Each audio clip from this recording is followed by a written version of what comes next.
Hey guys, how's it going? It's me, Chris, again, and today we have a 2019 Lexus RX 350 maintenance light reset. We are going to use these buttons over here. The middle button for enter, back, menu, up, down, left, and right. We're going to be looking at that screen right there. Go ahead and turn on your car without starting. Every time you see this, go ahead and press back.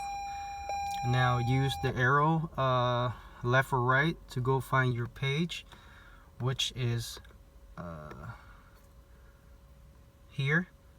And when you get here, go ahead and every time you see this, go ahead and click back.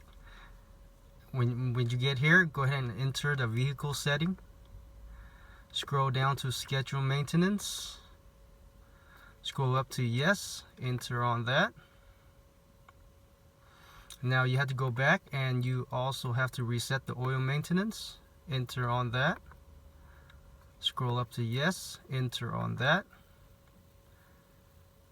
And that will do it, guys. Make sure you click that like. Thank you for watching.